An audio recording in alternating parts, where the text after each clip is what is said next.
channel once again.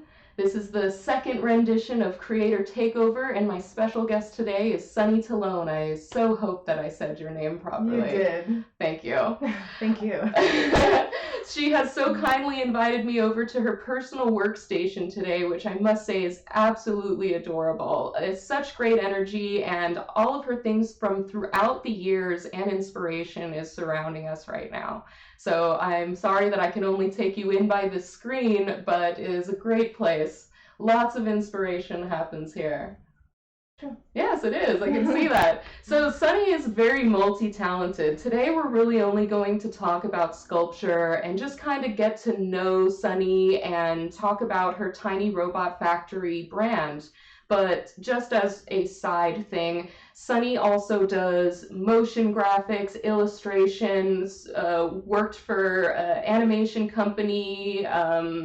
Now you work for another company doing all kinds of creative. I mean, usually people hire one person for each thing that you do. Yeah. How do you juggle all this on top of Robot Factory? Well, that job and those tasks I do with my position for my full-time job is throughout the day, and then after that I do the robots, but it's a lot.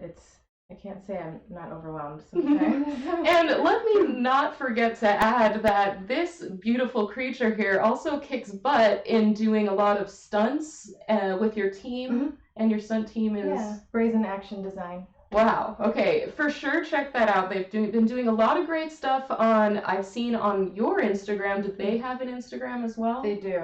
Is it Brazen Action Design, yeah. And a YouTube page as well? Yeah. Yeah, so there's amazing stuff that this woman sits in a chair all day long, but you would never know that she can flip, jump, kick, sculpt, motion graphics, watercolor. I mean, I can't believe it.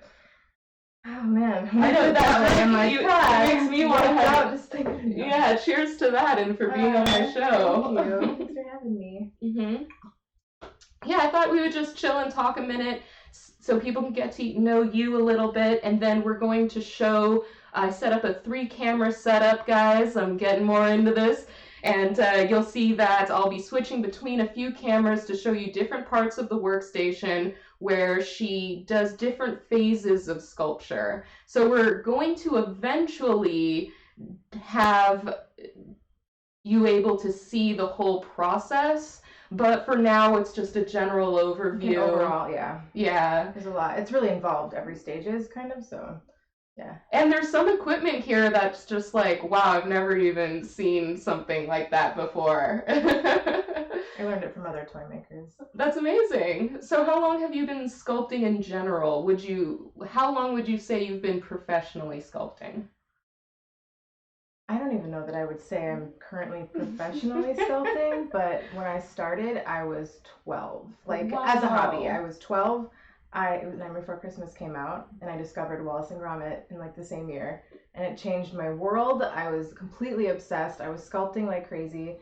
I let it go around high school. I picked it up again in college, and that's actually when I started making the robots randomly. Like, just a weird thing that popped into my head. Yeah. And so I guess that's about when I started sculpting them. That was like selling them, and actually I was spending weekends inside in my 20s instead of partying. So rare. I'm making robots.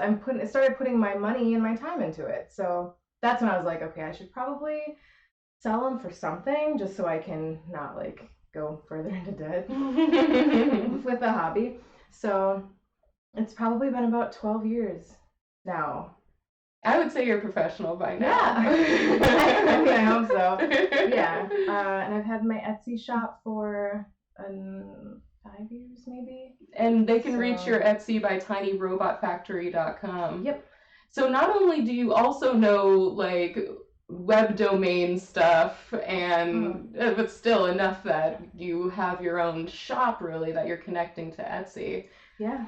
Yeah, and you have all these extracurriculars. I'm just like, sometimes I'm going to use you as inspiration now, like WWSD. Like, what would Sunny do right now? I need to get on my stuff. I actually did just do an art piece that is in a show tonight. It's the Haunted Mansion themed, and I did a one color graphic of a vintage travel poster to come to the Haunted Mansion and stay the night. I think I saw just a little as If you check my Instagram, if you guys are watching and don't know my Instagram, I'm very upset. So you guys figure it out. Yeah, Hint, if you look down here. Where's that? You will see that you'll see my piece in the art show tonight. So I do a couple things, but sculpture is something I've been really wanting to learn more about. So I'm glad we can do this.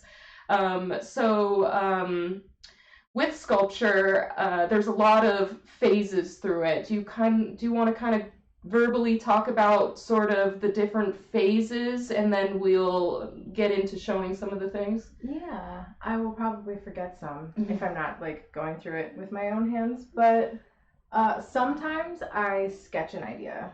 If I don't know, if it just comes to me, I'll sketch it so I don't forget it, basically. It's not really even for reference, it's so I don't forget it. But sometimes I just start sculpting the thing that I want to do. Oh, okay. Get right into it. Yeah, there are some, if I'm going to mold something, there are some guidelines I have to follow. If I'm doing a one-part mold. Recently I started doing two-part molds, which give you more, it gives you more leeway with different designs.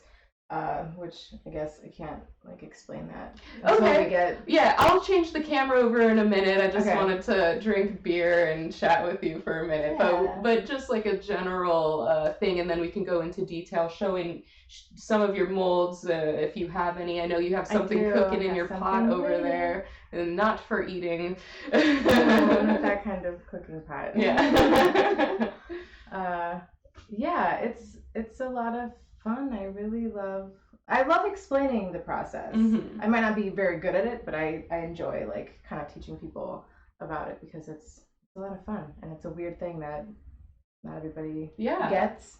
And I can tell when we're out having coffee and I'm explaining it to you, you're like trying to, but it's easier to show. So I have that weird face where I'm trying to understand something. It's something like this. Yeah. Too. So after you may or may not sketch, you obviously sculpt with Sculpey? I do sculpt, most of the time I use Sculpey. I was telling you about this other clay, monster clay, that some people use. I don't know if you can see this. Everyone thinks it's chocolate. They all on Instagram. I'm so glad you told me. It's a light out of it. What did you do? I'm sorry. I got hungry. But yeah, online, all photos make it look like chocolate. But it's more complicated to use. The first time I used it, it took me triple the time to sculpt the same thing that I'm used to sculpting. But it picks up detail really well. But I do prefer Sculpey. They have the original Sculpey, and then they have the firm one, and I actually mix them together 50-50. Wow. Because I used to only use the firm, and it's gotten firmer throughout the years or something. So weird. I don't know if they changed their formula, but it's just too hard. My hands get sore, trying to make it pliable. So I mix them together, and I sculpt the things. Some things I try to remember is to make it interesting from all angles. It's just a tiny little sculpture. It's got to look, cool from everywhere. Tiny little robot to tiny little sculpture. I wanted to have some sort of personality. It's really difficult to show with something that doesn't have pupils and it doesn't have a mouth or a nose. It's not a lot to work with. So yeah, it's super challenging. That's kind of why I started sculpting the smidgens and the little creatures, because I was doing so many robots that were metal and dented and dinged that it made me really want to sculpt something chunky with the belly and neck rolls and smooth, and or the sloth I did is really furry all over, and I think it's the first time I've ever done fur, and that's also addicting. The wood texture, it's you can't stop. So I had to actually kind of smooth some of it out and redo it because I was taking it too far, because you get lost in it. Yeah. So, yeah. So after you sculpt, you put it in this pot, which we will show you. What's the correct? Yeah, it's a pressure pot. I mean, it's a paint tank, but it's converted into a pressure pot, which I learned from other artists. There's Mandy. She has some friends that did, I forget their name of their channel, but they did a little walkthrough of this is how you make your own pressure pot. And so you make your own pressure pot? Well, you take, like, I got this paint, I'm gesturing to it, but I don't think we can see it yet. The paint tank, just block off one of the holes, and then you can have a tube going in the other one, and you connect the compressor to it. Okay. And so the thing is silicone and resin, if it just sits and cures on its own, it gets a lot of bubbles in it. And so for a long time, I was like fixing all of these problems for hours, fixing, because it would make little, like a sponge. It would have like holes in it all over. And so I would fill those holes and sand it and fill it and sand it, and then finally prime it and paint it. And it was adding hours. So I was like, F this, I gotta up my game. Yeah, you got work to do. You do so much. You gotta go and do karate later or whatever it is you do. I know. So it makes a huge difference in the quality. So yeah. So after you get it out of your pressure pot, how soon can you start painting it? Well, it's warm, like when I take it out. So that's actually, I'll show you in a little bit, but it's a good time to scrape off the, well, I can't, like the side of it. You know how toys when you're a kid, did you ever inspect your toys? Not really. Well, I did, and they have a seam going down the side of them. And that's because they're made with molds, and then they're like assembled. But you can see my seam is not even because I did a 1-part mold of this one. But when they come out, it's kind of warm still, and it makes it really easy to just sand that and smooth it out. And I'll show you how I cut off the excess, because some of it's really, really thin, almost like paper, but it sticks out. So I'll just like scrape it off and then sand it. You can't paint it when it's warm, but it doesn't take long to cool. So I usually don't paint them right away because I'm like doing one at a time and kind of like getting all the inventory together. Yeah, I see a little army back there. Yeah, it's just so much more fun, and I guess time effective to do it like an assembly. So if I can just get a bunch made, then I can sit down and just sand them one by one, and then take them outside and prime them one by one, and then come back in and paint them all together. Sometimes if I'm painting them the same thing, that's really helpful, because then I can mix the paint colors I need the one time. And then do that. So let's talk about Tiny Robot Factory. How did you come up with that inspiration? That's a weird thing how it came up. I had just graduated from college, and I'm not, okay, you're a graphic designer. People mix up graphic designers and illustrators a lot.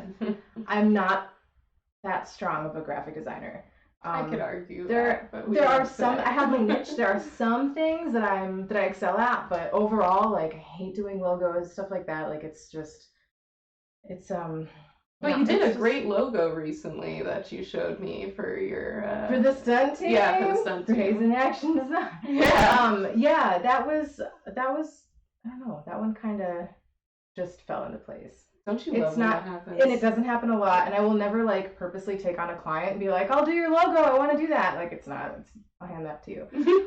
Thank you. But I was trying to design my resume because I had just graduated and I was looking for work, and I was frustrated. I have this sketch somewhere. It's embarrassing. I've never posted it. But along the bottom of my page, I was just sketching these little robots, and I think it was born out of my frustration because like one eye was super small and one was really big, and they were all like jittery and sketchy lines.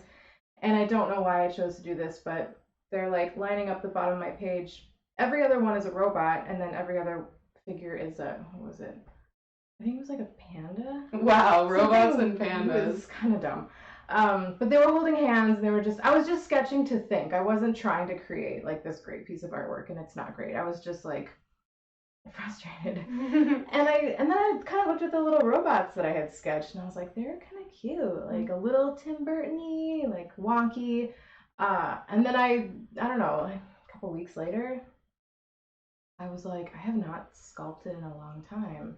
I liked that little robot. I should sculpt one of those. And so that's exactly how it was born. I started sculpting them. I gave a couple to someone for their desk at work, and all of our friends and their coworkers saw them, and people started asking about them and wanting some. And that's when I started making them, staying in on the weekends and putting my own money towards it. And of course, I look at the original ones now, and I'm like, oh, it's not good. Like, I actually was not a bad sculptor, but they don't look good to me. So I was making them, and then I started charging for them. So I was like, this is getting a little silly. And then I did a couple of craft fairs. I was living in Orlando at the time. And so I did that, and then I just couldn't stop. I don't know why. You were the robot. I got really hooked on making them.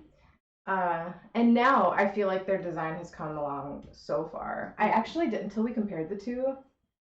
I'm not going to show you guys the you can find them online if you really want to see, but I didn't realize how big they got. Like, they're only 2.5, maybe 3.5 inches tall, and the first ones were actually quite small. Like this big. Not that. Like two, maybe I'm 2 looking inches at them. tall, Sorry, I can't show you. Small. Sunny said we can't show Whatever. you. Well, I had some like decent looking ones. They're on the internet if you really want to dig. Nobody cares. But yeah, it's just totally a weird sketch doodle. And did you do Designer Con, or you just attend Designer Con? It turned out that I started doing Designer Con like every other year. That's right. I did see you at Designer Con. Yeah, it was. That's right. Yeah, I didn't like plan it that way. The first time I went to go look around and get an idea as to like see what it's like and see what's there, and then I did it next year, and then I don't know. Once it's like it's just turned out that every other year it's been perfect, and then extremely inconvenient, and then so on. So this year I can't do it, but I'm gonna go. Oh, with me, hopefully. Well, Sophia has a table. Oh. So I didn't know she does art. She illustrates and does some posters, but she's also making these adorable little ceramics. Something she's been doing. So yeah, I think I might go help her out and just like man the booth with her and explore. It's such a big event that it's can be really overwhelming when you can't even go to the bathroom. Yeah. So if you have someone there to help you and go get you a sandwich or man the table so you can go use the bathroom or even just take a break, like, because it's such a social thing all day. What is it? It's going to be 3 days this year? It's 3 days in Anaheim, in LA. So. Yeah. Yeah, so I'm going to try to go help her out. All right, well, then I will not drive you to Designer Con then. Well, I'll be there. We can talk about it. Yeah, I'll see you at the... I'm going to be there. Who else? Hang out. Oh, yeah. How about you? Yes, yeah. I will be there.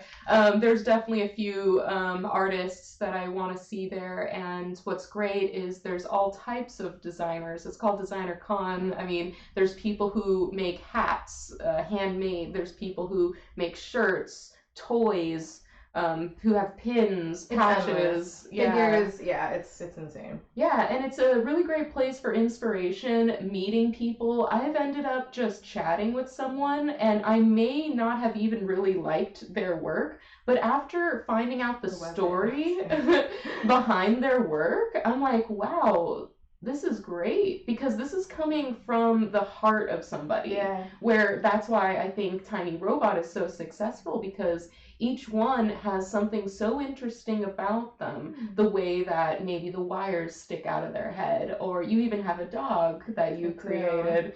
I want you to make a bunny robot. We will talk about that. You will? Mm-hmm. You're saying it on camera. It's happening. This is a verbal agreement, yes. Yeah. This is binding in all ways.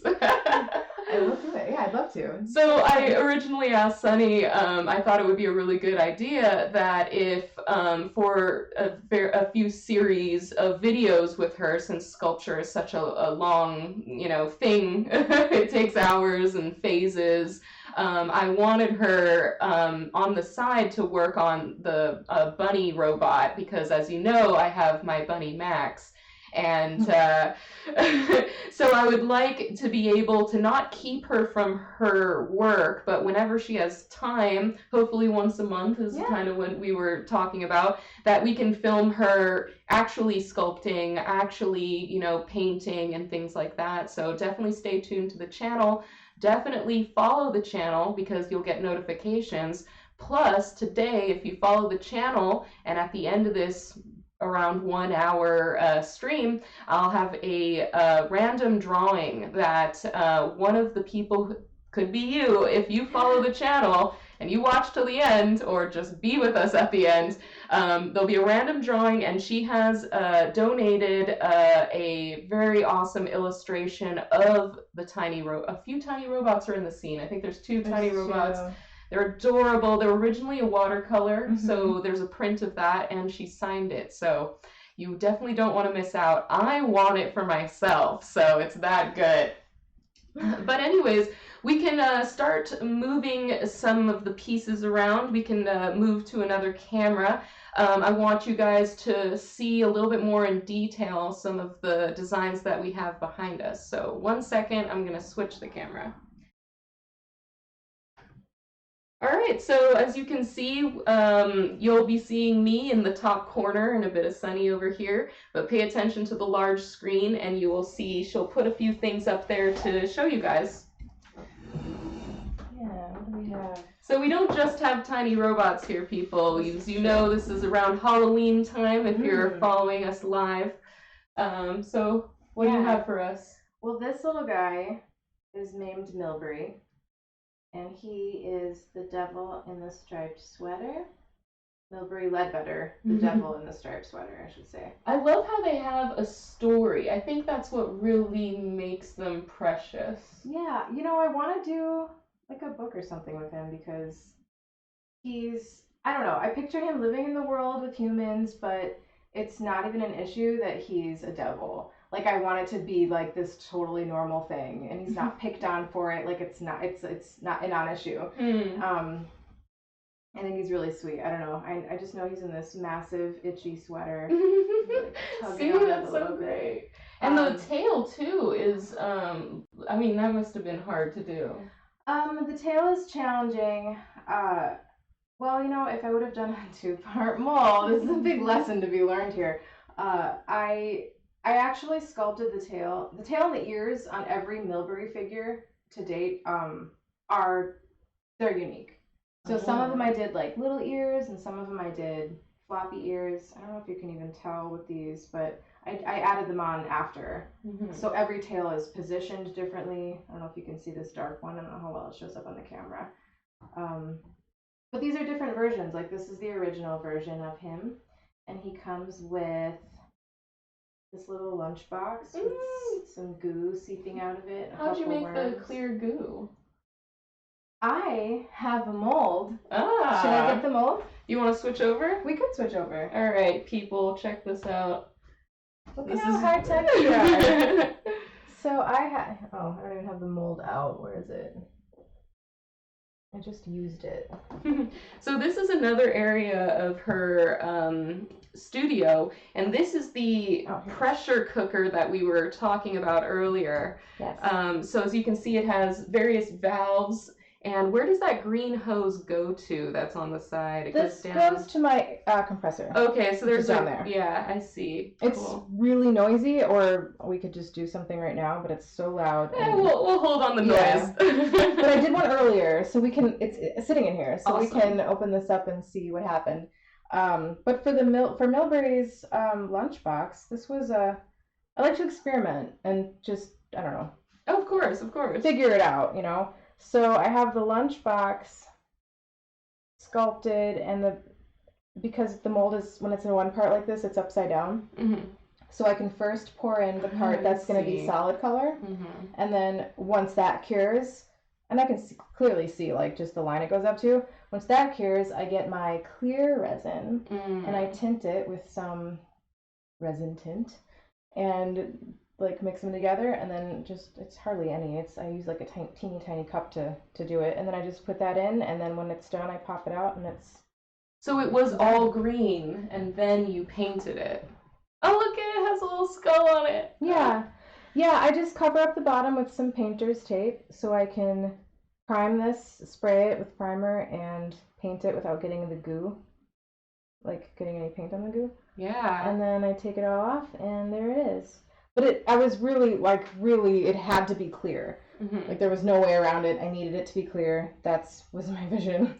So that's what happened. It's amazing. It. Did it come out how you envisioned, or was there something that changed in the sculpting process? Not at all. Ah. I actually, in sculpting it, I had to take a big chunk out of this and make it a little wonkier because I can't make anything that's like, I love that other artists can make miniature food and all this stuff that looks exactly like the real thing and then just, yeah. But I want everything to be a little wonky. Yeah, a little whimsical. I like it. It's a different world, a different universe that you created. Yeah. Yeah. So, should we open it? If you want, we can do anything you want. Let's open it. All right. Wow. Okay, because I keep, for some reason, mentioning 2-part molds. That's what I poured. Mm-hmm. I poured up a really simple, this would normally be completely closed. Obviously, I undid it already. But, yeah, it's... Oh, the whole top comes off. The whole top comes off. Okay, so I told you earlier, when I mixed this, something was happening. I was doing it without a glove on because I was in a hurry. I always do this with gloves on. And then I over poured part of it, and then I started to spill some of it, and I was like, oh my god, so I had to set it down and put my gloves on. But in the meantime, it's curing, and you have to get it in the mold. So I actually don't know if I screwed this up or not. So talk to us about this box that it's in right now. You built this box and what material it is. Yeah. This is silicone RTV. Am I looking in the right place? Yeah, that's it. Silicone RTV. Yeah. This is actually it's a really hard rubber. That's why doing a 1-part mold is frustrating because some of them, like this one that I poorly poured earlier because I overdid it. This is an easy one. This can pop right out. So because it's been over poured, you're gonna have to cut that? Yeah. It's actually the worst I've ever over poured. So that's a little, I mean, it's been sitting, so actually that just snaps right off. Yeah. That's not too bad. And I'll sand the bottom with my palm sander and even it out. But there we have like a stand for them, which is really fun. Like these molds, this is great. It's so easy. It depends on, or I should say the way you sculpt it. If you're going to mold it, you have to think about that final stage throughout the entire sculpture. This is nothing. Like you can sculpt this and pop it out. It has a flat bottom. It can come right out. But the other robots that I was doing with the 1-part, you have to cut it open. And it's very hard to pull it out. And the robots' design, their heads are huge. So it's really difficult to upside down wiggle it out of this. It can get messy. So... Can you reuse those? Yeah, over and over again. They start to deteriorate a little bit over time because the chemicals, they heat up. And so it kind of starts to get some wear and tear. And what is that blue material? This is the silicone. Oh, okay. Yeah, you said it was, yeah. Okay, that's so weird to me. So I have this all taped out. It's a weird thing. This is why we're learning today. We are learning today. So I have this pour spot because obviously you have to get the resin in somehow. So I can pour it in, and now this is what's so beautiful about a 2-part mold. When you get the tape off your fingers. I actually really don't know how well it turned out because I messed it up while I was pouring it, but it can probably be fixed. So, oh man! Oh yeah! You see that? Oh yeah! Look how mad he is. I love it. Oh, that's so cute. And it just comes right out. So, he's a little sticky on the other side because that's where the sprue is, the place where I poured it in. So. And that came right off. Sometimes that happens, which is amazing and perfect. There's a couple holes, a couple bubble spots, which I know is completely because of the mishap I had while I was pouring it, because usually that doesn't happen. But it's great. I mean, yeah, that was painless. The other ones I almost want to call a friend and be like, can you hold this open so I can get this out? So talk about the bubbles that you put on there. These indentations? So it's like a key, it has to, or like puzzle pieces, it has to fit together. So when I was making the 2-part mold, first of all, he lays in a bed of clay. So I have it up to the side where I'm going to have the seam. Mm-hmm. And he was buried in clay up to here. Or, I mean, you can see it would be like imagine that's the clay, all that around him. And then I just took like the back of a paintbrush, and I could have even gone a little deeper, but it's just enough so when they go, the halves go back together, they can just like interlock. Mm-hmm. And that way your resin won't like leak out. Yeah. So it'll be in the same place all the time, and it interlocks. And then I tape it shut, and then I can pour the resin in, and then quickly, because it starts curing, you can actually sometimes when you're even stirring it in the cup, you can feel it getting warm in the cup, and it starts to harden, and it starts out clear, and then it starts to turn white, which is actually super cool to watch if you can see it, because it gets cloudy and then it turns into a solid like right in front of your eyes. But you want a better quality product, so you're going to probably have it in here and you don't get to watch it. Oh. But, so this compressor, it just takes the air out so it dries better, or I don't even know if I can explain it that well. It's more like it's pushing the air bubbles out. Sucking them out? Pushing them out? I guess I don't know. Either way. Either way, it's eliminating air bubbles. Mm-hmm. I don't mean a big one like this, like that's my fault because of the way I had poured it, but like before when I mentioned it was like a sponge when I didn't use this, that's exactly like it was, there were little holes all over it. So you definitely need a compressor. I do. I mean, I don't know. If you're making molds, you need a compressor. Unless if you sculpt each one by hand, you don't really need a compressor. Right. I mean, if you're just working with a clay sculpture and you're not doing any of this at all. But if you're working with molds, I highly suggest it. I did a lot of molds before where I didn't use this, and it was so much work. It was so much more work. I don't know. I'm pretty sure I know some artists that don't use this. I don't know how. I don't know how they do it, but it hasn't worked for me. So I do it, and I love it. It's really great. I put as many things in here at one time as I can. So how many of like him can you put in there? Just one because you have one silicone or resin mold? Yeah, I've only made this one, and when it's something like that's it's small, but it's kind of big in the sense that the cure time is so fast that if I pour him, and then let's say I had 3 of them, and if I kept pouring and mixing and pouring all the other ones, it would probably be too late by the time I got it in here. So you usually just do one at a time in that. That's why I chose to do him with this. Because I could measure. I have like a list right here on my cork board with how much resin each thing I've created takes, because I'm never going to remember it all. And it turns out Sharpie doesn't stay on these. So I wrote it down. Sometimes I'm a little off and I have to adjust it, but yeah, if I can do something simple like this at one time, if I have extra for some reason, I'll pour it in something like I did this little, here, this is it's like a little wood looking stand. I had extra. These materials are not cheap. That's why, I measure, I use the scale, I do everything you can to save money on that. But I had some extra, so I poured it in here. It didn't fill the whole mold. But the great thing about it is I can just pour it right on top of this and make a complete thing. So I'm not gonna take this out. I'm gonna save it and set it aside.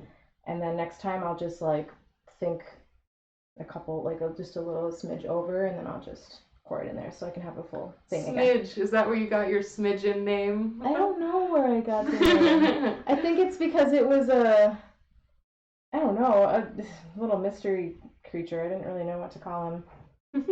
And then I put a horn on one of them, and that one became a smidgicorn. Yep, I see one smidgicorn right there. Yeah, this one's the original. Oh, look at him! Yeah, see? He doesn't have any arms yet.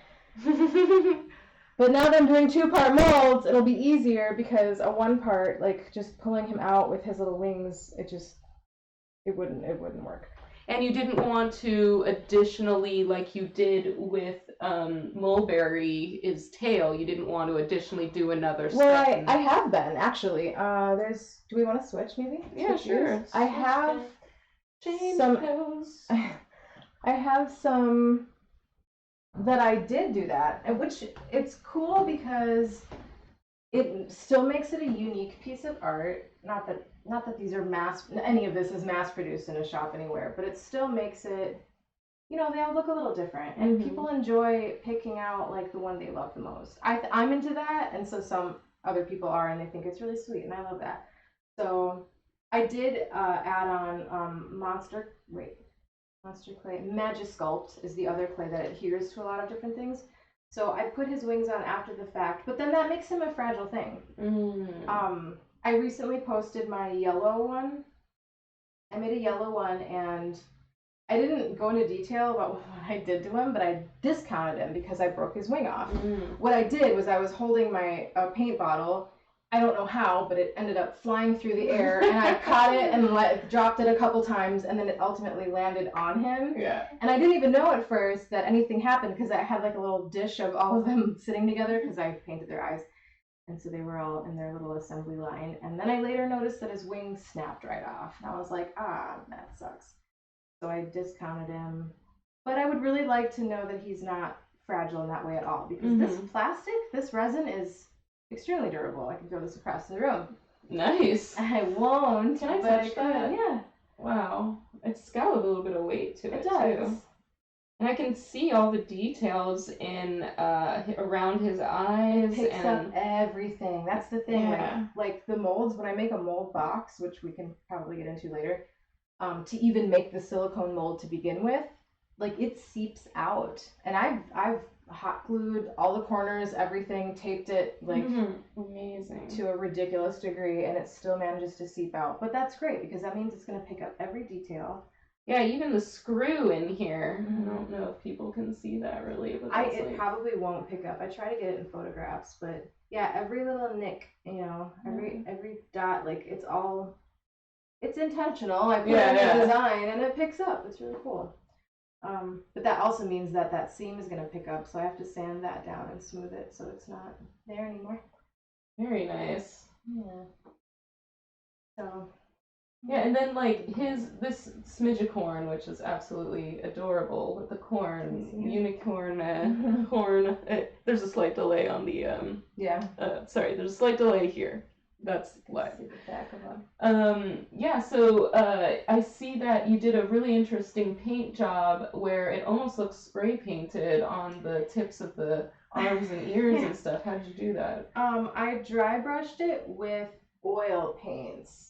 I do not have an airbrush because I know I've seen other artists do an incredible job doing that. I'll take like the littlest bit of oil paint and I'll just like actually, do I want to, here, I'll just do it with this one. I just like lightly, I get the color I want and just lightly brush it on the ends, and I just fade it out. It's like applying eyeshadow, kind of. If anybody knows what that's like. Because I like to, I like adding the red. It makes it look like they're warm. Yeah. They have blood in their body, and it's really sweet, and just adds a nice little detail. Oh, and his little mouth, all cute like that. Oh yeah, the final touch is to add the gloss. So his mouth is wet and his eyes are wet, because then it's just adorable. So is that just like a gloss paint? Yeah, it's just like any other, like you'd buy it, it's sitting next to the acrylic paints, like a clear nail polish or something. But it's really nice. I put 2 coats on all the time because it adds so much. I put it in Milbury's nostrils, so his nose is wet. I tried it on his hooves in this version, this all black special edition. I really love this one. I want to do more. Is that going to be on your Etsy, or is it? Yeah, I'm actually, I was finishing up this poison bottle I was showing you earlier. Comes with his own accessories. And he actually has a stand too. You can choose between like a bronze and a pewter. So. Oh, so cool. Yeah, I mean, perfect for Halloween. It is. And I don't think we talked about this on camera, but there's a difference between this one and this one where you added, I'm sorry, it's that one right here. Yeah, so it came from the same mold, and then you made additional adjustments to him? I did, which is super fun to do, to make something more unique. This is Milbury in his Halloween costume. He dressed up as Freddy. So Freddy Krueger. Yeah. Anybody who doesn't know horror. So I used my Sculpt, which is an air dry clay. It's a 2-part clay. You just mix the 2 parts even portions together, and it adheres to almost anything. It's super strong. Almost anything. I'd like to challenge that. Seriously, it's actually, you know what? I think it's true. It makes it really hard to work with because it starts sticking to your hands a little bit. I don't know how people sculpt like some real shit with it because I kind of use it as just like an add-on. So like his little scars here, his claw, his like glove. I should say. His glove. His horrific glove. His scars are my favorite. They're really cute. And then he comes with his little hat. Yes. He'll come with his stand as well because it's fancy. Actually, this is his stand. It's still drying. When I put oil paints on top of acrylic, the oils take days to dry, and it's worth it though. Kind of annoying, but yeah, it is. It looks great. Days to dry. Yeah, wow. I have a fixative spray that I seal everything with, and I think it helps with the process, like speed it up a little bit. So this is overdue. I should spray it. It'll help out. But he's gonna stand on this. Whoop! There he is. Look at that. Is he in the shot? Is he good? He'll show up there in a second. Cool. But yeah, on the screen you can see it's standing right there. So there he is. Wow. And so there's the additional. I mean, this stuff. We've tried talking before how long this actually takes, and you couldn't really give me a number. I know. It's because it's been so long since I've actually sat down and done one thing from start to finish. I will literally, like, I'll pour up something over there, I'll stick it in the pressure pot, I'll come over here and I'll paint one thing and then be sanding the other. So I'm doing so many things at one time, it's like overall slows down my process, but I'm sure there's something in here I could do in one day, like do one in a day, if I just would stop multitasking so damn much. So you think you actually could mold one in a day? I mean, he's already sculpted. That's another story. Like, it took so long to sculpt him because I was sculpting him. Did I ever show you this? Have you seen this? This is a little another like random little doodle. I really don't know if the camera's gonna pick it up very well. Is it too bright? It's reflecting off of the... Scroll down for a year or so on my Instagram. Wait, let me see. Maybe I can... This cute little... It's just a little watercolor that I did. Turning... And once again, I couldn't get my mind off it. And I was like, I need to see him as a sculpture. I think he's really cute. No, that's it. Is it? Are you holding it? I don't want to drop it. Yeah, it was reflecting off of this light. It's really bright. Okay, there it is. I see him. So that started out. Boop. Yeah. And so I was cool. Yeah. Yeah. He's really cute. I was trying to find the balance between sculpting it like this, but adding a little more detail, but not too much, because once again I get obsessive and I start adding too much detail, then I have to reel it back. So I feel like I landed in a good spot. And then you added the itchy sweater story to him as you were sculpting. The itchy sweater story actually wasn't really my story, but it was something someone else came up with that really made it really extra cute. But from the beginning, I've always thought of him as Rosemary's Baby. I'm a huge horror fan. I don't know if people probably know that. People I know. Well, they know now. They do. I'm a little obsessed. It all started with the Michael Jackson's Thriller video when I was a little kid. I've never been the same. Yeah. I hashtag Rosemary's Baby all the time. And then I started thinking of story, and I do want to name his mom Rosemary. Or I did in story. And then his little sister came along. Do you remember? Did you see Matilda? Oh yeah, yes, I've seen her. It's been a while since you've done a Matilda. I have. I know. It has been a while. I honestly can't tell like if people are into her as much as I am. It doesn't matter. Just make it doesn't matter. It doesn't. But I sold a few and then I kind of moved on to some other designs. But I think she's great. She's like she's a mystery because you don't really know what body is in that onesie. She's she could be a worm. She could have arms and legs. We don't know. And the little buttons are so cute. Like the tiniest thing. I practically sculpted it with an X-Acto knife. Oh, I was like cutting out the pieces. That's the part I was telling you about before when I was like, I tried doing with my cell phone. I tried doing the video. Like the speed. Yeah. What is it? Yeah, it's like a speed thing. Yeah, it's I guess fast forward video in a way. Yeah. I'm not sure what it's actually called. But like the camera it was really like my hands just moving around. I can't even see, it's so tiny. Yeah. But yeah, she came along, so now Milbury has. How come there's an M at the bottom of her? This is my paint master. This is mine. Oh, that I keep, okay, and I base, okay. I'm glad you asked. And I keep this one for myself, so I know how to paint the others. Mm-hmm. They might vary because it's hand painted. Like this new Milbury I did, he's not totally dry, so I don't want to handle him too much. But he's actually like a lot darker than this one. Mm-hmm. But I like it. I think he looks really cute. He's not done yet. His eyes aren't glassed. He's not. I don't even think I sealed him yet. So, so no touching. Yeah, I should probably not touch him again. But yeah, it's great. Like things being hand painted, they're all going to be a little different. When I was little, again with inspecting toys, like I would stare at them really closely, and I would look at where whoever painted it messed up. Oh. Or if I was in a store and I could compare different ones, I would always look at which one I liked the best. And if I was picking one out that I was going to get, I would just like make sure I had the one that spoke to me. And so that's what I like about other people getting the Milburys, like all the different years. Yeah, I can see the tails are different on each one, just Tails are slightly. different. One of them's turned the opposite way. The Freddy Krueger one. Yeah, they're all little teeth, and how you paint those tiny areas is just insane. Oh my god, the teeth painting actually kind of drives me nuts. Like I get a little nervous because I have this tiny paintbrush, and all it is I paint that one fang. I paint that one fang, and then just with a flick of my brush. Oh wow! Because if I go over, then it's it's too far, and I painted his lip, and that's not right. And then you throw it in the trash because it's all wrong. No, then you have to fix it. So yeah, just a little flick of the brush, and then I can get the teeth. It was one of those things. As I was sculpting it, I was like, "This is gonna suck to paint."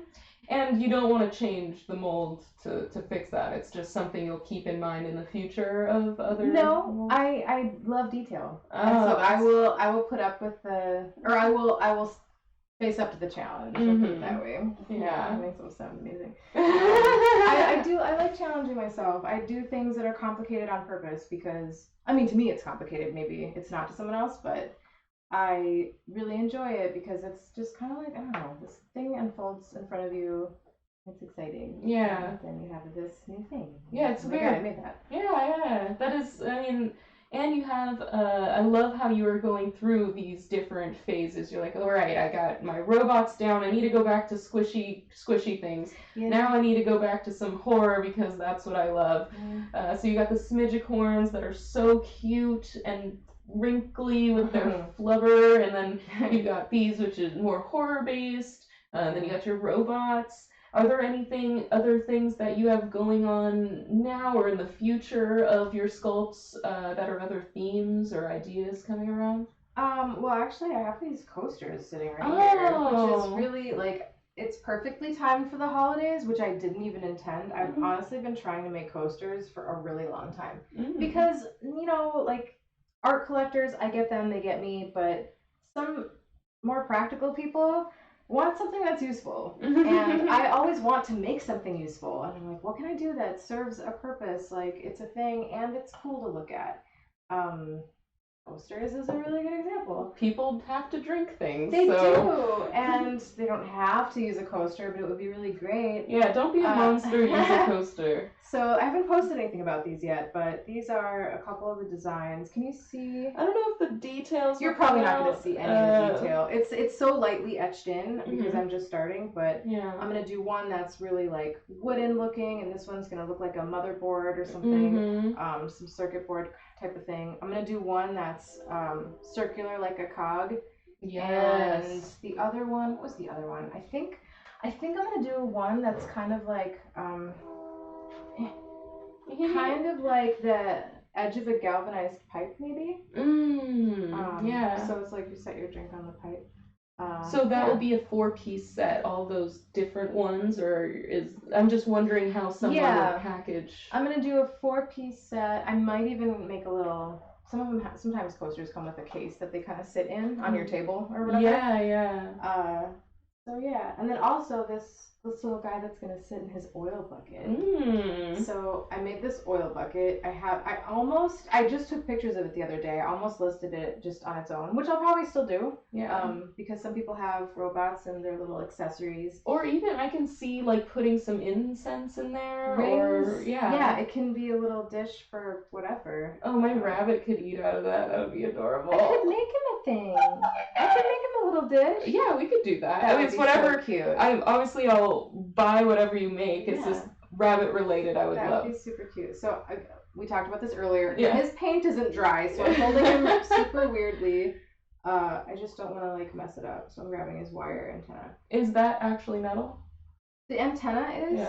Yeah, I have like some wire I clip and I drill a hole into the robot's head. Ooh. Again, it's detail you're probably not going to see, but I mark it so I know where I'm going to drill. I have this adorable little rotary tool from Harbor Freight. So I drill that in and I make this little ball and I drill that too and just glue them all together. So wait, you rolled that ball yourself? Oh my god, it's a perfect ball. Well, you just do that. Yeah, but still, and you're putting it down there. I just let it dry. It takes a few hours. Like I even kind of throw it and it sticks. Yeah. And then it just dries. So it doesn't roll off the table. The hard part is actually drilling into it because it's so tiny. And a couple times I've hit my finger and it actually didn't hurt at all. So I was like, you don't hit your finger. Now I know it doesn't hurt. Yeah. Right. But what I want to do is I want to fill this bucket with clear, my clear resin. And tint it black so you can still see through it, but it'll look like oil, like he's sitting in an oil bucket. So you will have to mold 2 separate pieces still. Yep. And paint them totally. And then you put them in and kind of with the clear stuff, it would merge them together as one piece. Exactly. I'll probably glue him down first so I can pour it. Or maybe I might even put it in the pressure pot and then pour it in. Oh. Whatever I can do to not like, because if I drop, like it's, delicate at this point, so if I drop it, it'll just topple over. But here's a bucket, so I would paint that completely. Here's one of the robots. So this one's gray. Why is this one gray? This is primed. He's not painted yet. Okay. The bucket doesn't get, the bucket is a thing. So it's primed and ready for paint. So that makes the paint stick on it. Yeah, because this is actually quite slick. At one point I had bought a new primer that was super weird. It was like way slick and glossy, and so I was like, well, I can't use that. Maybe I'll just try it without priming it. Well, the paint went on terribly, and the paint going on over white looked way different. So yeah, I prefer this kind of. I went back to my original primer. Yeah, it's good that you explored though to see what works, what doesn't work. Sometimes you try a new paint or product that just doesn't work. Now I know.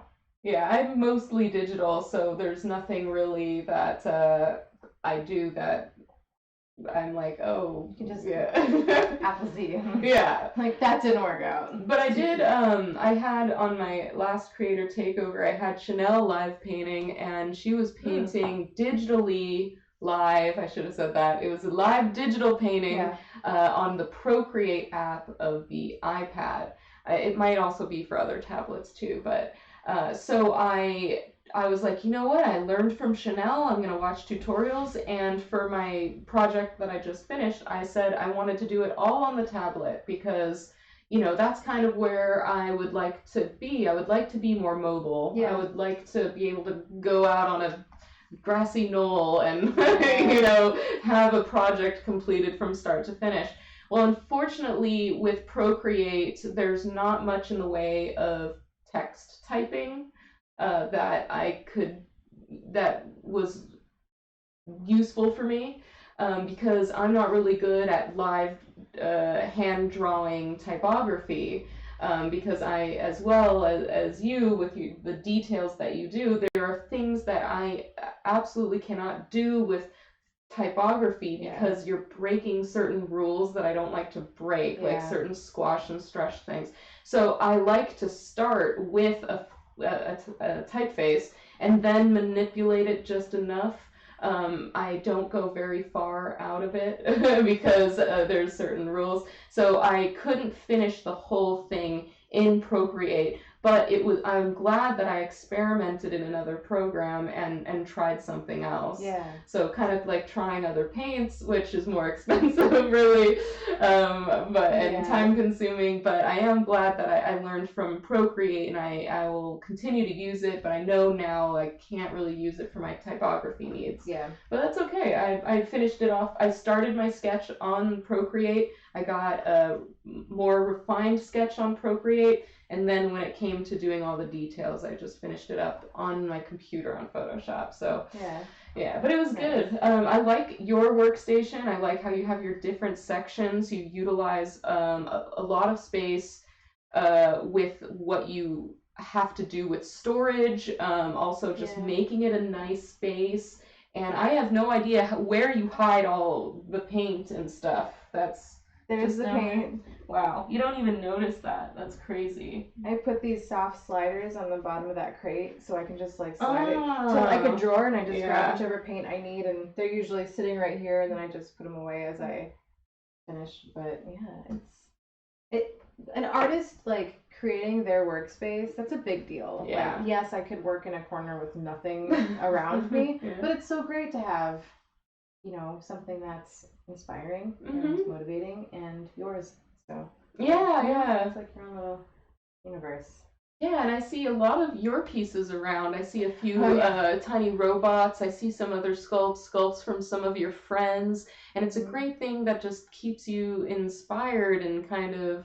I don't really put my work up. I don't know why, but maybe I should. I see some of your stuff up. I'm like, maybe I should put some of my work up. I have to really love it to put it up. Like, I don't know. As far as sculpts go, I think I like those more than I like my illustrations. I'm realizing that now as I'm saying it. Because, I don't know, sometimes being an artist, people are like, why don't you ever get a piece of your work tattooed on yourself? I'm like, oh my God, no, because if I draw something, I hate it 2 months later. We're always learning and growing, and you can look back at something that's quite recent and be like, that's awful, don't look at it. I don't want to have my body. Oh my God. But the sculpture is like, the original little smidgen guy, I made him like 4 or 5 maybe years ago now, and I think he's super cute still. I really love him, so I don't mind having them out and having them with my other artists' stuff that I really like. How's the smidgies? You said you made it about 5 years ago. Have they changed much in that time?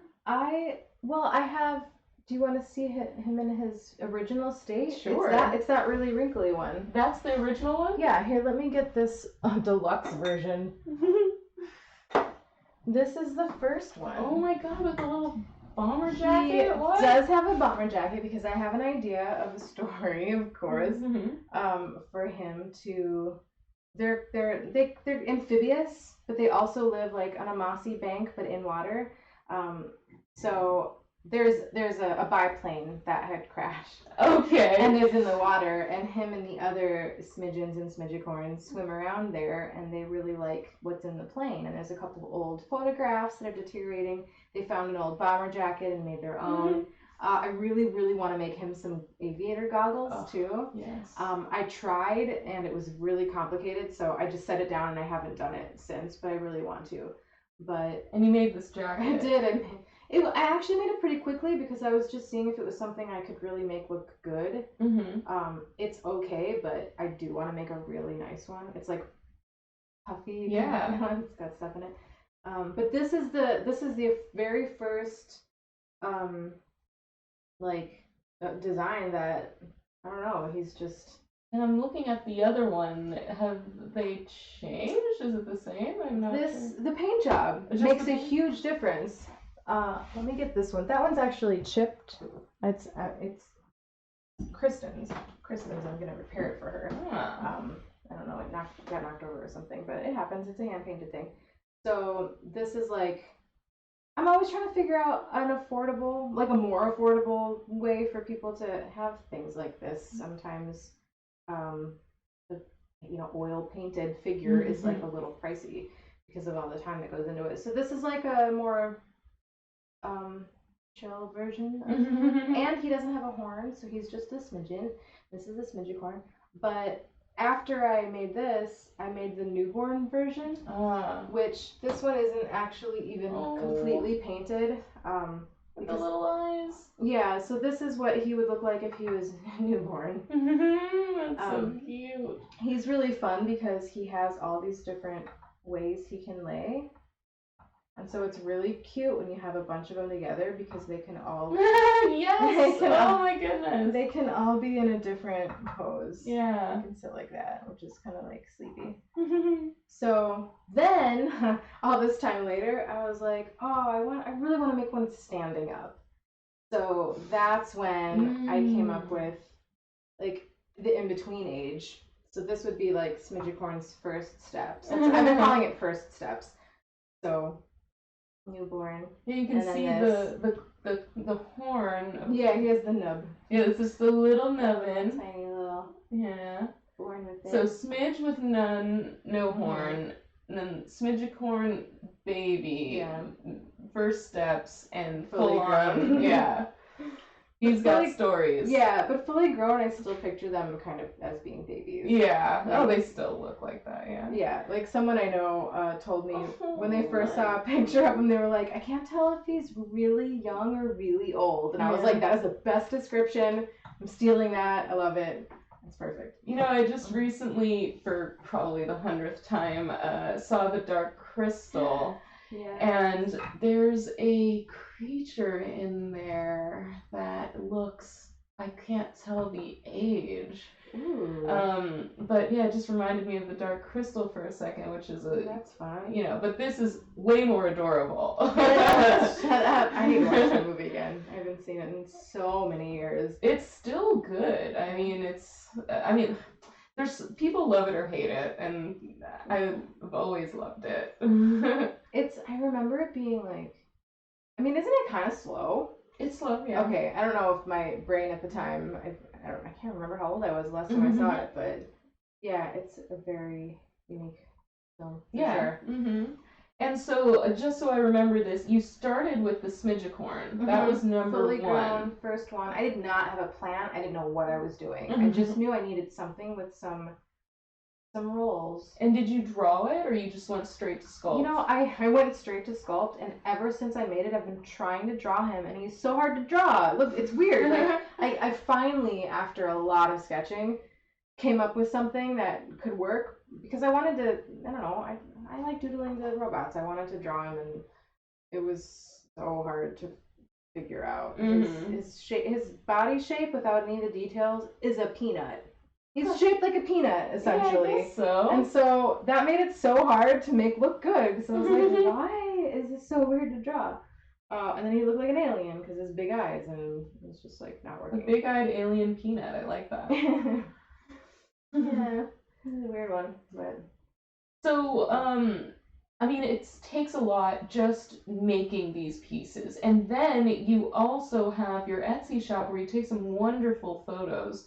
How do you stage these for, your photo process? And what's your ideas behind that? I recently started, well, I actually have this box over here. That old thing? That old thing I found at a flea market in Minnesota, like 3 or 4 summers ago. And I like to take pictures of things on it and in it, because I open it and it has like, I don't know what it is, but there's this like ledger inside the lid with this cursive pencil writing, and it's just makes like a really cool backdrop. I don't know, I can't even read what any of it says. Well, hopefully it's not anything bad. I hope not. No one's complained yet, so. Nobody's tried to sue me. But I open it up, and I have this little fake brick panel over there that I just set across it, and so it just creates like a really cute environment. But lately, I've started taking them outside and using a much nicer camera, so I can really blur out the background, and it's been picking up way more detail. And I feel honestly, I feel like it's only been recently that I've been taking decent pictures. Everybody on my Etsy shop who leave a remark say they look so much better in person than they do on camera, which is great. Yeah. So if they like the photo, they'll really like the. Yeah. So I think again lately, I think I'm getting better photos with more detail. And what do you use? You just use your cell phone to take the I pictures? was before, but my cell phone just, I don't know how other people are taking incredible photos. Mine just don't turn out that great. So I started using, it's just a Canon. I can't remember what it is. It's a Canon. A Canon something. Something. Yeah. But I have this really great macro lens. And that's what's, I've been doing it. So you combine, because, these are characters that you've created that seem like they are the right size for our world, with the exception of Mulberry, who is probably a bigger size to fit the other world. That's a really good point. So taking these things from our actual nature and real life, it just kind of helps also and brings a reality. I've always liked little things. Yeah. I'm still kind of obsessed with it. That's a really cute point. Yeah, I've made these like if they were real creatures, this is the size they would be. The robots, if they were real, that's the size they'd be. But Milbury, he would. Yeah, it's weird now to hear about him so big. He would probably be the size of like a 5-year-old. I think he's around like 7 maybe. Maybe he's a 7-year-old, 7 to 9. And what do you usually photo with him? Is that usually the box or? Yeah, so far I like to take pictures of them with the trees and outside, although I would prefer something mossy and watery because they're amphibious. I would just picture them as being like really like wet and roly-poly and almost like squeaky sounding, like if one was to rub its arm across, like I don't know. So the robots, I like to photograph them with wood or concrete. My front step is a really great spot. I try to do natural light.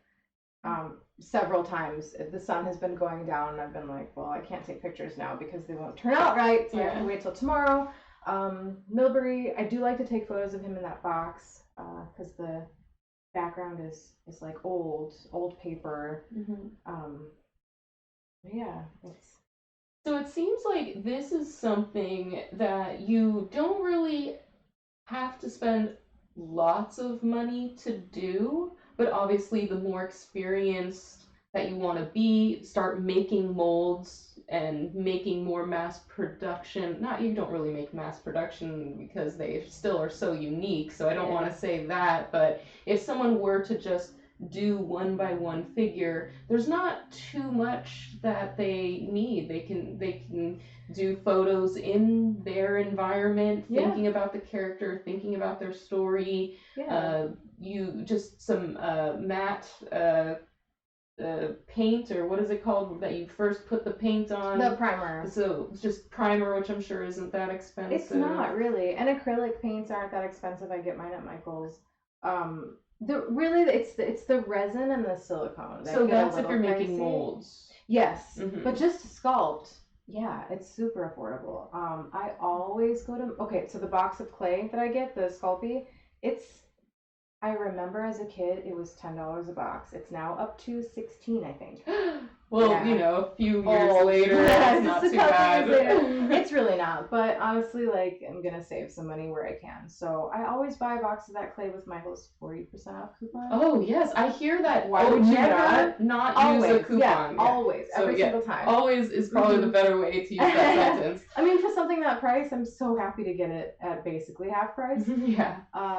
And also to save clay and I don't know, just to save materials. If I'm gonna do something like this big, I fill the head with tinfoil first. What? Yeah. So I think I might even have a ball of tinfoil waiting. Oh my goodness. I could even I'll build this up to be more, but I'll build up around it. So I know I have enough clay to work with because I really like to carve out the eyes and make that the eye cavity nice and deep. But start off with some of this and build around it because you're going to save your material. Plus, it gets really heavy. It gets, if you're making something with a head this large, like it will get top heavy. So even the body sometimes I'll fill with a little bit of tinfoil and then just sculpt around it. It's going in the oven, mind you. This is the only clay I have that goes in the oven. The other ones, no. And don't put the resin. This is essentially plastic. It will melt. Yeah. We don't want fumes and chemicals and things like that. So yeah, it's really nice to be able to do that. And some people even use wire to make like an armature, a little skeletal structure that you can build on. But not absolutely necessary, depending on. It depends on what it is. My stuff is so short and stocky that it's really not necessary. If I'm gonna create a one-of-a-kind sculpture that has arms that are sticking off of it like this, there's a really good chance I'm going to put wire through it, so it's more solidly connected to the body. Because it's, again, like Sculpey, like if this was Sculpey, I could do that and just snap off the arm. No! It's like, so, you know, like ceramics is abuse. So yeah, I want to make it like as durable as possible. I started making things in resin actually for that reason, because I mean, most adults aren't really going to drop it, or you know, it happens, but they're going to put it on a shelf and it can sit there or be by your desk or whatever. But everyone I know who has kids really want it. And so I was like, what is a more durable way to do this so a child can use it or play with it? However, in the end, if I'm using oil paints and stuff like that, it's still really not a kid's toy, because it's a piece of artwork, and I don't know who's gonna spend $80 on a little, if it's that pricey, sometimes they are, on a little hand painted piece of art for their kids. Depends if it speaks to them or not, you know? This is true. Yeah. This is true. And so you have a few tools around here. Are there some that you would say are very important tools that you would like to show on the camera that people can see? I see some weird tools up there, so I don't know. I think you see a couple things that I don't actually use. Okay. Like that little bloody hatchet. Yeah, I made that.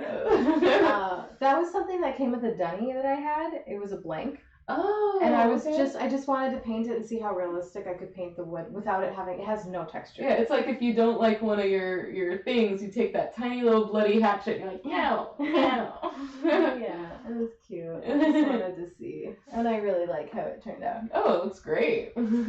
But I see like you got this wooden thing over there. This, I just really like old tools.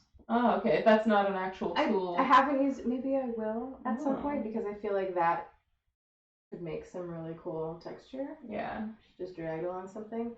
But this would be really great, like in a photograph with these guys. I see. And it looks awesome sitting there, and it's a little bit of inspiration. These things, these keys and these little gears, I like to use in photographs as well. Yeah. Wire, I use all that wire. Obviously the scissors and the rulers and stuff. And I see you have that I have seen as a sculpture tool to This guy? Yeah. So is that what you do with the eyes, or what? Actually, I use one much smaller. This I use for I haven't used this in a while, but it's good for big things and monster clay. It's really good for monster clay. So I've been using it on my coasters. Oh, cool. But actually, grab that jar. This whole jar. This whole jar. Sometimes I stab myself with things because I can reach into it, and everything's sharp. There's some interesting things in there. I have a tool I can't live without now that I've started using it. And now you can't find it. This. Oh my freaking God. This end is like a paddle, and sometimes my thumbs start to hurt when I'm smoothing clay for so long. I don't know why. After all these years, it's not like the strongest thumb ever, but it's just like it hurts. I actually have that, my friend gave it to me. I didn't know it was a sculpture thing. I don't think it is. I don't think it is either. Scraping and cleaning. Yes.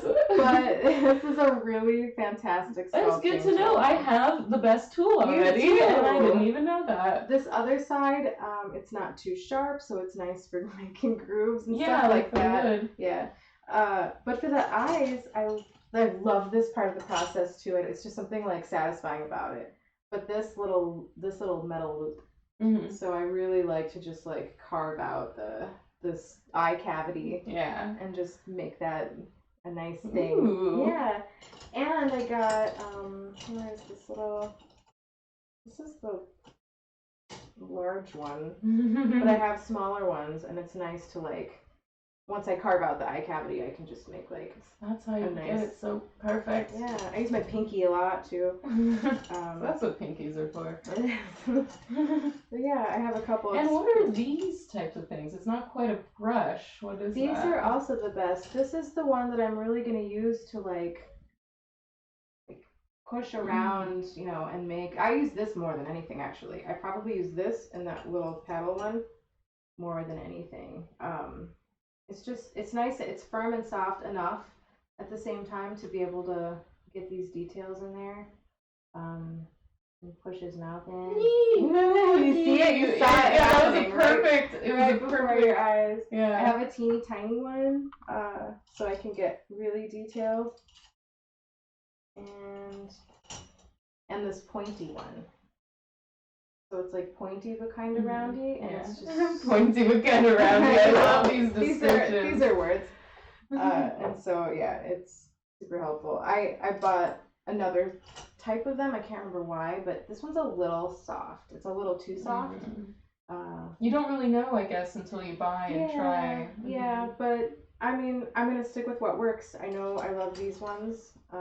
They're not cheap either. Unfortunately, I don't know why sculpting tools are as expensive as they are. They could be like $8 a piece. Oh, and when you want 5 of them, it can be like, That's more expensive than an actual brush. Yeah. But as people progress in their skills and things like that, that's maybe something they can pick up later on as they're getting more detailed into their sculpts, maybe. Yeah, and it depends on what you're sculpting. Yeah. I mean, and plus I've been collecting these sculpting tools for so many years. And they don't go bad, right? No. You can keep them. Yeah. So it's an investment, definitely. Totally. Some of the, I think I actually have some dental tools in here. Oh my goodness. Like, it's just good for getting I got a pane right here if you can use your sculpt tool. Yeah. That helps to get yeah, so it's nice to collect over the years, different projects. You might come up with like this is not a pretty tool. It's very bulky and strange. I think it's a sculpting tool.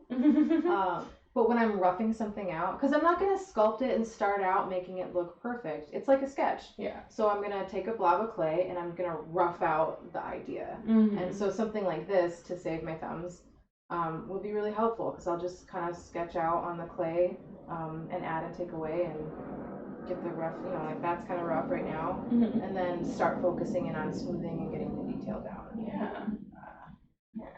Well, that's pretty amazing. So, I mean, wow, I'm not sure what else we should let people know about. If you want to show some of these other robots in the camera, that would be pretty cool. Also, these finished pieces here, yeah, they're waiting to be shipped to their new owners. Oh, so it's so crazy how you spend so much time and hours, and then you're done with it, and you're like, oh, well, tomorrow I gotta mail it off. I Goodbye. know. It's that's funny, because it's not difficult now, but artists can get weirdly attached to their work. I mean, maybe it's not even weird. You put a lot of time and effort into something, and if you love it, it can be weird to just be like, goodbye forever. Yeah. But when you know someone else loves it, and they're excited to have it and add it to their home. And my favorite thing is when someone contacts me for something that they want to give to someone as a birthday gift or something like that, or an anniversary, like, just knowing you're kind of helping make an event or something like that special, like, to me, that's my favorite thing. Someone came to me once,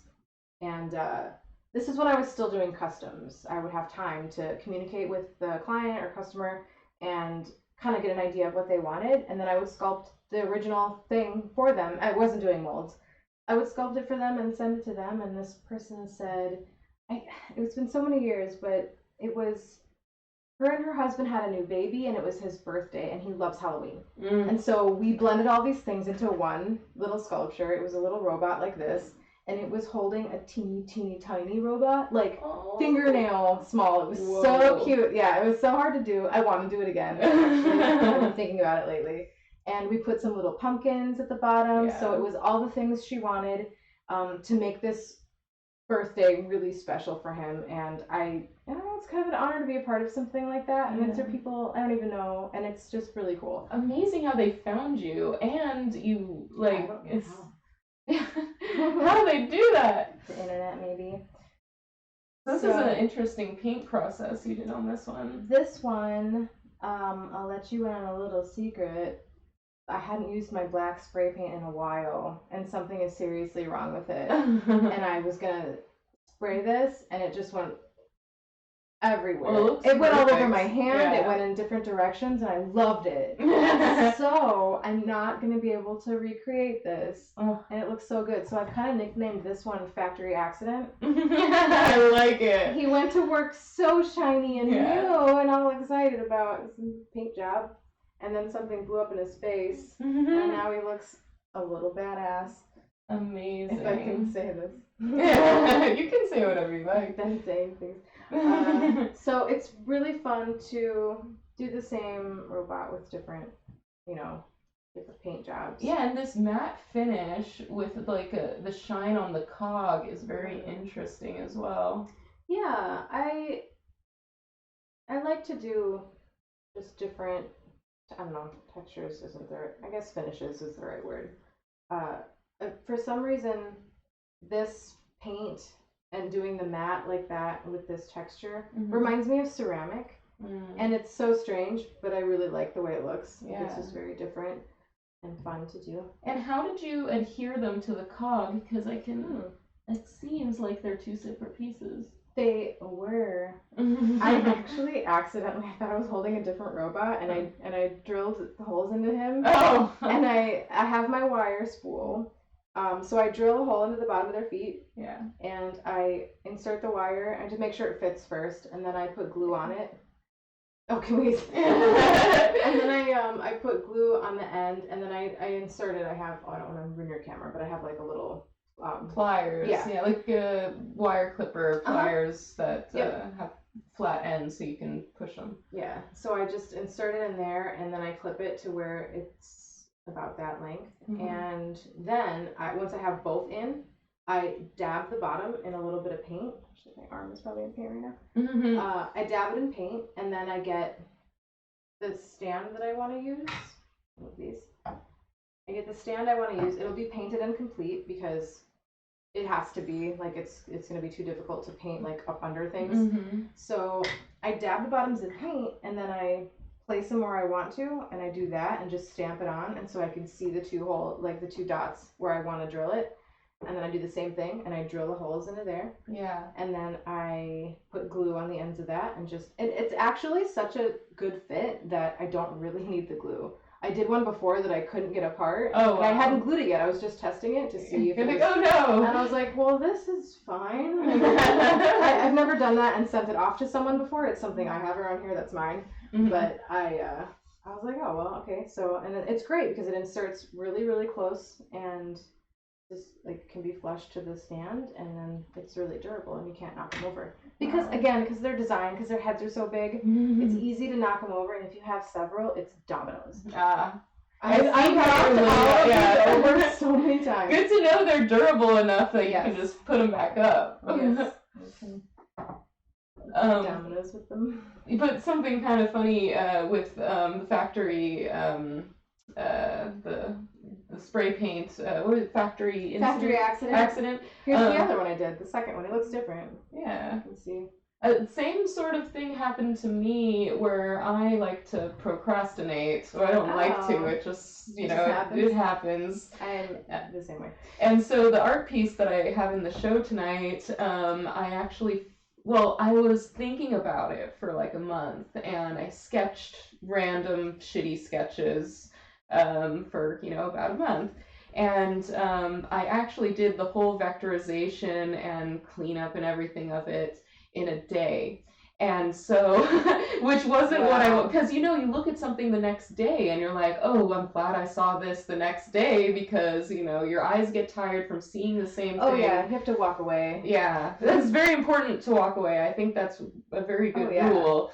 And so same sort of thing with me, where I like to get my frames at Goodwill, because you're always going to find something weird. And I think that it always the last 10% of your project, you know, be it the frame, the wrapping, or whatever, it really makes people even love it more. Yeah. And so I found this great frame for $3 at Goodwill, and it was gold. Not as shiny gold as that, but it was gold. And I wanted it to be black. And I was going to sand some of the edges off of the black on the corners just to bring back some of the gold. Yeah. Well, I took it outside, I put some brown paper down, and I took my spray paint, and I went, the cap broke off, and spray paint went everywhere, and I grabbed it with my hands, and spray paint was coming out, and my hands were covered like a gorilla's hands, like they were solid black, and I didn't want to go to Home Depot to get more paint, because it was nighttime, and it was due tomorrow, and I needed to do the paint that night so it would dry tomorrow, the next day. So I just grabbed the frame with my hands that were still covered in paint, and I just rubbed it around the frame, and it actually turned out fantastic. That's awesome. I mean, it took me 45 minutes and 2 days of scrubbing my hands to really get all of the paint off, and I still have some like between my nails and stuff like that. It's so cool, though. But I love those factory accidents, Happy accidents. Yeah. Yes, that's exactly what it is. Yeah. And I can't recreate it exactly. Yeah. That's so cool. I brought the painting over to Tiffany at the Perky Nerd where the show is, and she's like, I love this frame. And I'm just like, tee. Yeah, until you watch this episode. Yeah. That's so cool. Yeah. And that's kind of the same process that I do to make these old and to age them up. I paint them with acrylics. They look shiny like this, and they look super weird and shiny and perfect, which looks strange when it's all dented up. And then I get my oil paints and mix it with a little bit of turpenoid, and I brush it all over it, and then I get a cloth and I wipe it off, and it sticks. So it's a little the same, just rubbing it on. Yeah. And it sticks in all the cracks and the dents and makes it look it looks super great. aged. Yeah, it looks like alternate world real. It's got that to it. It's how I did this too, this paint job.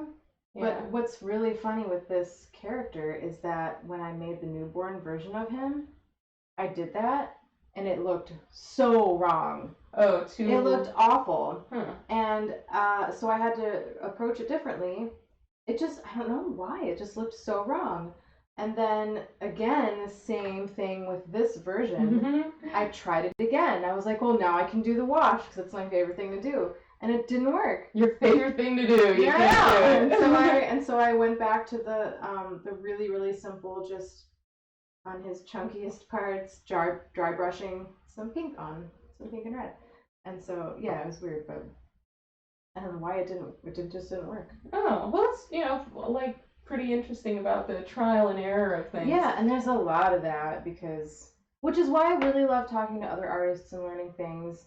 And I love sharing what I know because you help each other get through what could be years of trial and error. Yeah. But if you just help someone out and tell them, like, hey, if you do that this way, it's going to save you so much. Like, hey, maybe you could invest in a paint tank and a compressor and use that for your molds and not spend all these hours doing this other thing.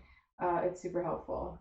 And can you show some of the other ones? There's some great paint jobs that you have. Oh, these guys over here? Yeah. And those are going away? You've already sold them?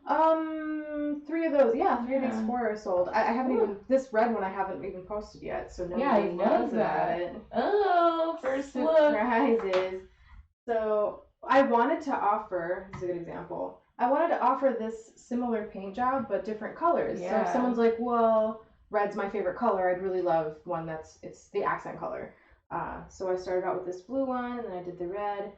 So they're really similar, but they're cute. I like them. Yeah, I love that colorway. It's like they found those pieces or something. Yeah.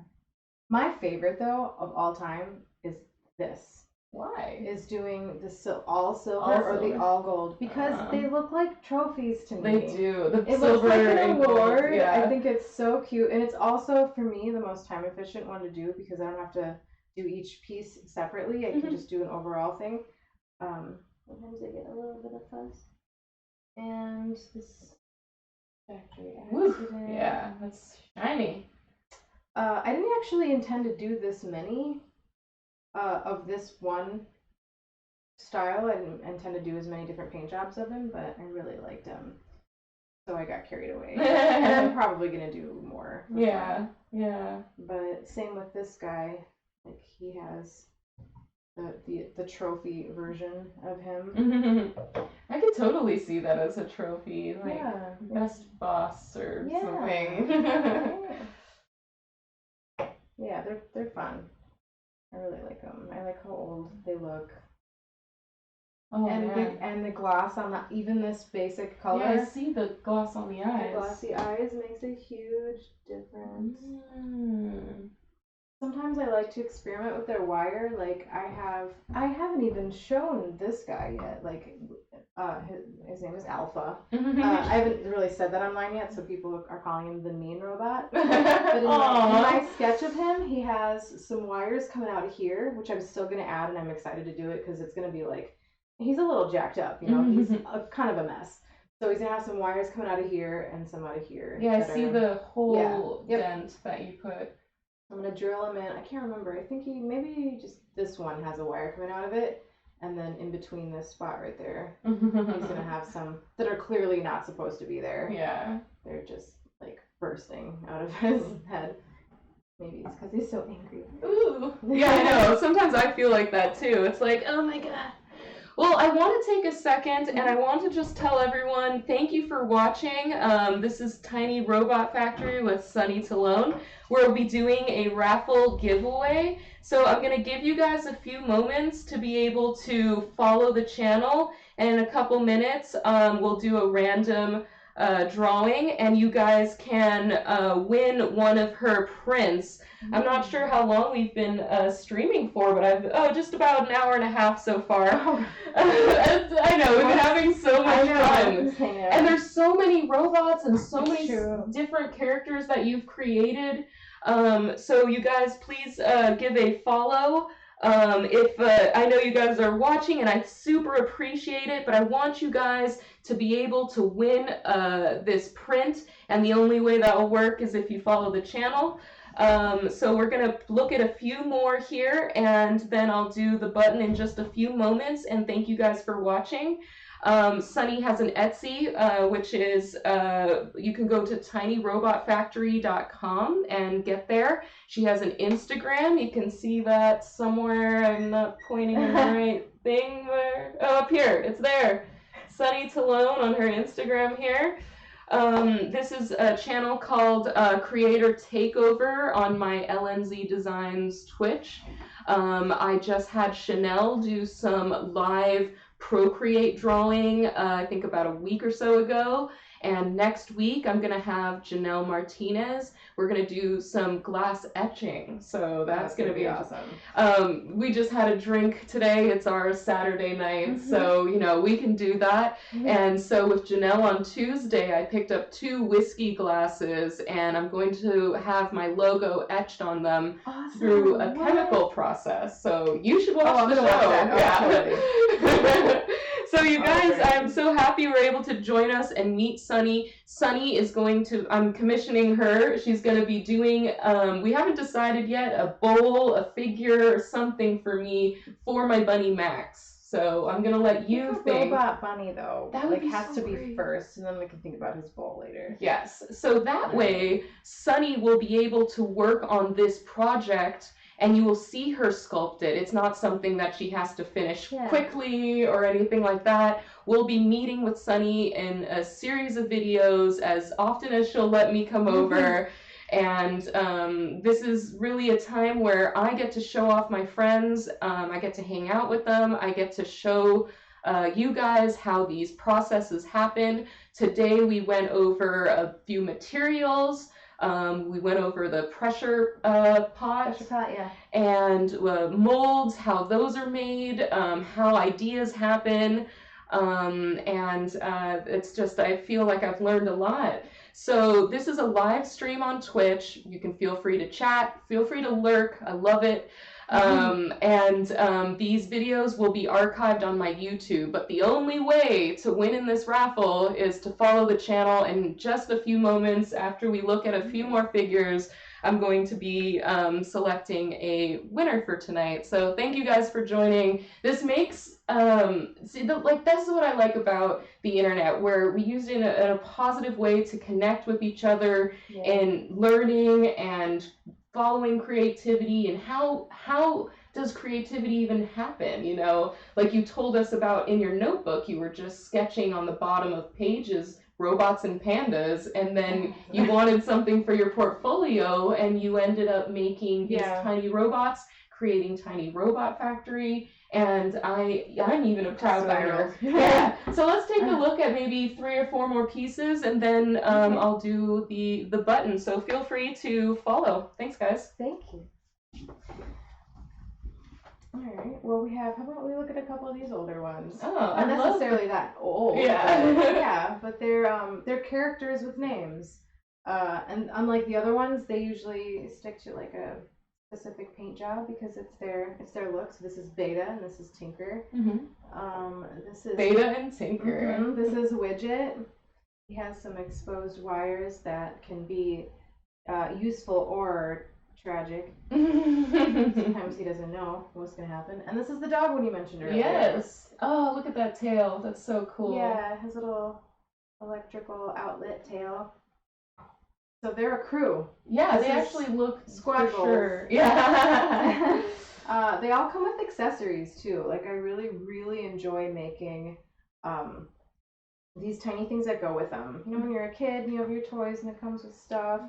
This is Tinker's Toolbox. There's a little wire spool. Oh, wow. And you made those things. It's so tiny. This toolbox I ended up making a mold of because I loved the design so much. I didn't even know when I would use it. I just really loved it and I wanted to keep it forever.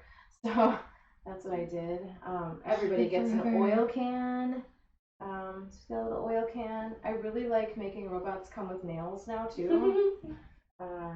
So we've got, I really don't know if the camera's going to pick this up. Let's see. And these nails are actually pretty sharp, so I try to stress to people, that these are not for children. Oh yeah, they can swallow this. Oh yeah, and the nails are actually sharp. Ooh. I didn't. Oh, that one looks really sharp, yeah. I didn't mean to, it's just that clay is really strong. Definitely don't want to step on that. No, not at all. This little toolbox. This is a little one-of-a-kind one that some lucky person's gonna get. Why is it one of a kind? Sometimes if I make a one-of-a-kind robot, I want it to come with stuff that's its own stuff, and not like Tinker's Toolbox, but it's its own. I think I had a robot this was going to come with, and I don't know. I think I just wanted to make this, honestly. I'm not sure where. You just like to feel like a big human. You're like, I like all these little things. Small, I have to like. That's why you're in the taller seat. She made me sit in the smaller one. Yeah, we were bragging about being 1.5 inches taller than me. So you gotta be 1.5 inches taller than me now. Yeah. So yeah. That's funny. Just some little guys. That's great. I love these guys. It's pretty amazing. Thank you. Yes.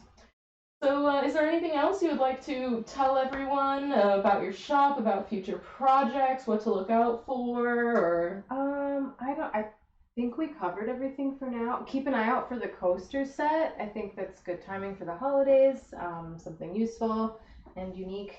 There's gonna be 4 of them. I don't know. Yeah, holidays are coming up. Yeah, just more stuff's coming up. It's fun to, even if people aren't buying stuff, it's, for me, and watching other artists, I just love seeing their process. I love seeing how much they love to work on it. You can pick up on someone's passion and the detail they put into things, and I just find it fascinating. Yeah. So. Well, I guess we want to save some stuff for next time. I'm going to work with Sunny on a date that you will see her next, and we're going to talk about what we will show you.